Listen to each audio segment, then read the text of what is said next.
안녕하세요. 세상을 이기는 북이 성경 말씀 주중호 목사입니다. 욥기에 있는 말씀 가지고 은혜를 한번 나누어 보려고 합니다. 맥주 욥기 말미에 가면 욥과 하나님이 대화를 하죠. 하나님과 대화한 사람이 그렇게 많지 않은데 그 중에 하나님께서 욥에게 하나님이 어떠한 분인지 38, 39장에서 쭉 말씀하시고 40장에서 한번 대답해 봐라. 그 앞에 쭉 그 욥은 자기 주장을 하죠. 내가 정말 어쩌다가 내가 왜 나에게 이런 일이, 하나님은 나와 상관없는 분인가?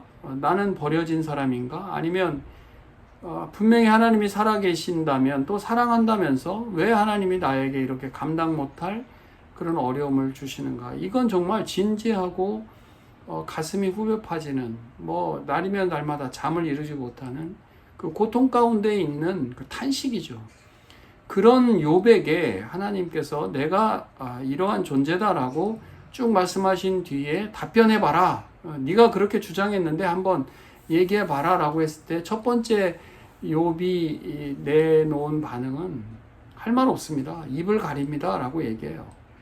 그리고 다시 한 번 더 40장 41장에서 한 번 더 하나님께서 말씀하시죠. 그 내용들을 가만히 곱씹어 보면 성령께서 인간에게 가르쳐 준 게 아니라면 인간의 두뇌로 생각해낼 수 없을 만큼 하나님의 놀라운 일들, 이 온 우주를 다스려 가시는 그 놀라운 일들을 그 가운데 이렇게 제한되어 있지만 담겨 있습니다.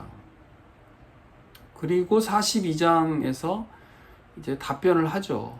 정말 할 말이 없을 정도입니다 라고 하면서 우리에게 진짜 위로가 되는 그 귀한 말씀, 우리에게 깨달음을 주시는 말씀이 몇 절 이어져요. 1절에서 욥이 하나님께 대답을 한다고 써 있고요. 2절부터 답변 내용이 나오죠. 주께서는 못하실 일이 없사오며 무슨 계획이든지 못 이루실 것이 없는 줄 이제 알았습니다. 이게 무슨 뜻입니까? 하나님은 전능하신 분이시네요. 그렇게 놀라우신 분이시네요. 정말 대단하시네요.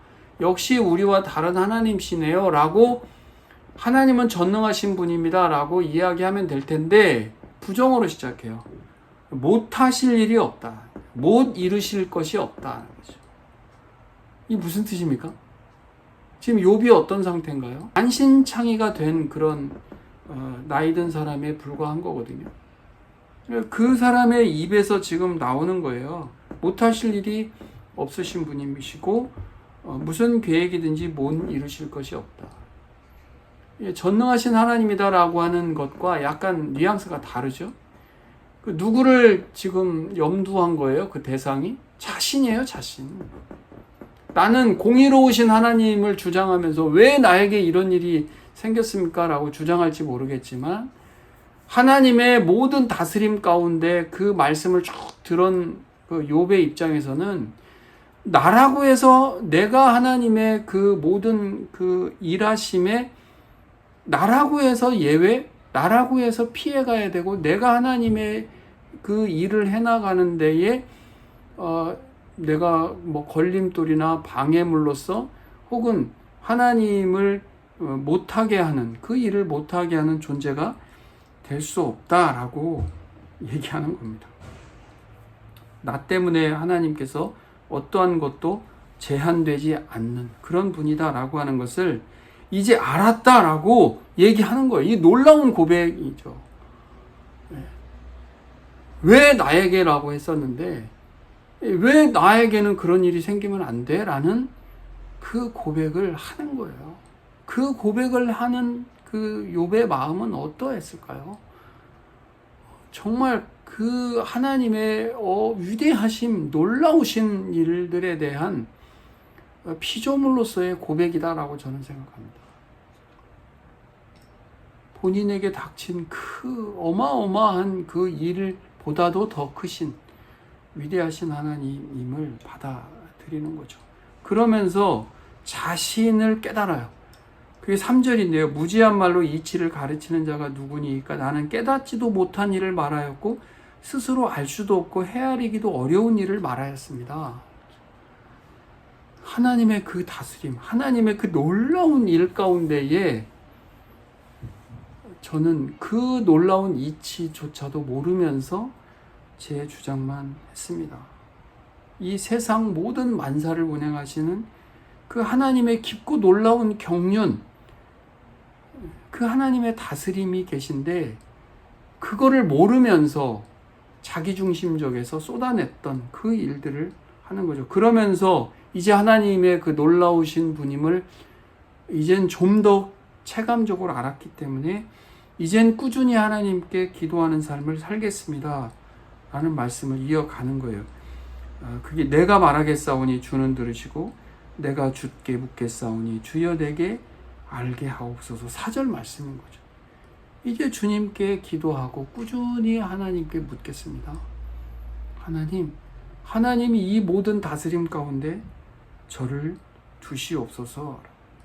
그러면서 영적인 소통, 이제 개인적인 만남을 경험하는 그런 아주 기쁨의 그 상태를 얘기하는 게 5절이에요. 이제는 눈으로 주를 배움나이다. 내 눈이 당신을 보았습니다. 내 마음의 눈이 이제 당신을 만났습니다. 라는 고백인 것이죠.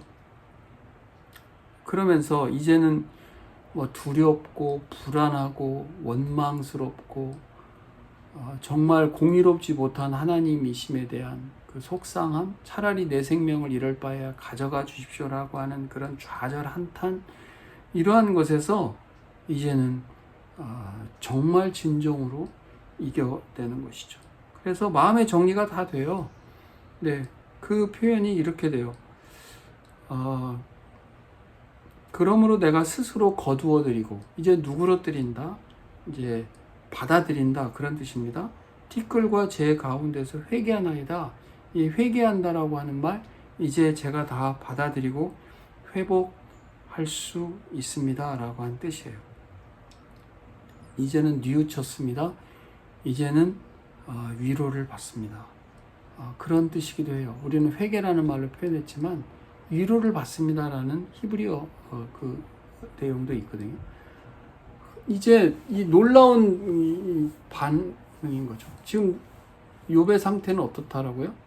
인간적인 눈으로 봤을 때는 봐주기 어려울 만큼 비참한 상태라고요. 그런데 그의 영적인 상태는 어떻다는 거예요?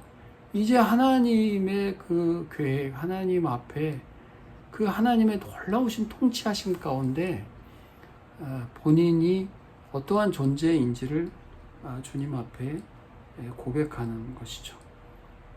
자녀들이 부모에게 막 항변하고 왜 나에게 이렇게 했습니까? 라고 하다가 하나님 그 부모가 그 자녀의 영역을 넘어서는 그 큰 영역 가운데 일을 이해하게 해줬을 때 그 자녀가 그랬군요. 제가 몰랐습니다. 라고 순순하게 이렇게 부모에게 이렇게 안기고 함께 울고 부모는 안아주고 그런 참 가슴 따뜻한 그런 장면을 우리는 생각해 볼 수 있습니다.